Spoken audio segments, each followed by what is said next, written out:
این هواپیمای بی‌سرنشین است. آن را نه متخصصان ساحه بلکه یک خواننده مکتب اختراع نموده است. این خواننده مخصوصاً برای استفاده به وزارت مدافع برای خدمتچیان حربی آن را آماده کرده است. این خواننده مکتب که نام مناسبش جمشید نظرов است میگوید که هواپیمای اختراع کرده‌اش را در مدت 1 سال و 3 ماه از محصولات مخصوص چوبی و آهنین آماده کرده است. مقصد اساسی من از ساختن چنین هواپیما در این باشد که ما توانیم نمودهای گوناگونی هواپیماهای بی‌سرنشین را ساخته استفاده بری هواپیماهای بی‌سرنشین بسیار بود در همه گونه ساحه‌ها استفاده می‌برم. مثال برای خواجگی قشلاق، برای حربی.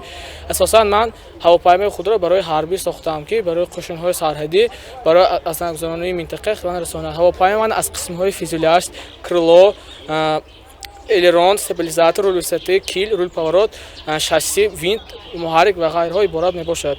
جمشید نظرов با یک گروه اختراعکاران مرکز تحصیلات علاوگی ولایتی سوخت اختراعات خود را در صحن این مرکز به نمایش گذاشت. این عمل صبح امروز سنه 22 ایون به راه مانده شد. از اختراعات نسل نو سردار ریاست معارف ولایتی سوخت عاصم کریمزاده و سردار ریاست حفظ محیط زیست در ولایت عبداحد حکیمزاده از نزدیک آشنایی پیدا کردند. مقصد از نمایش این معرفی جوانان صاحب استعداد در همه رویه می باشد.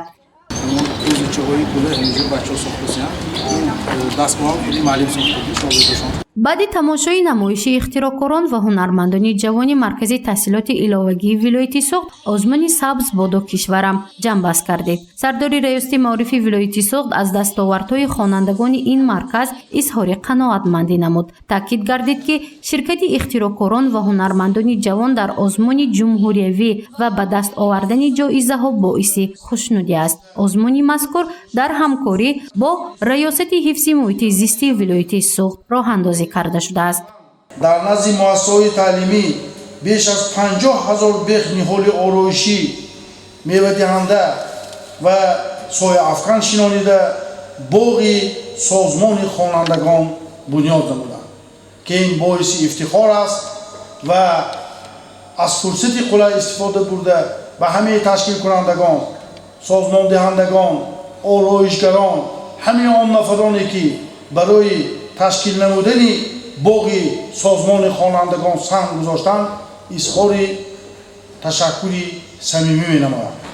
در دوره ولایتی آزمون سبز بادا کشورم از تمام مؤسسه‌های تحصیلات همگانی شهر و ناحیه‌های ولایت خوانندگان فعالانه اشتراک نمودند. 21 نفر از خوانندگان فعال صاحب جایزه و تحفه‌های ریاست حفظ محیط زیست در ولایت سوخت گردید. در آزمون جمهوریوی سبز بادا کشورم 8 نفر با دیپلم و تحفه‌های خاطره قدردانی گردیدند که آنها بهترین دانسته شدند.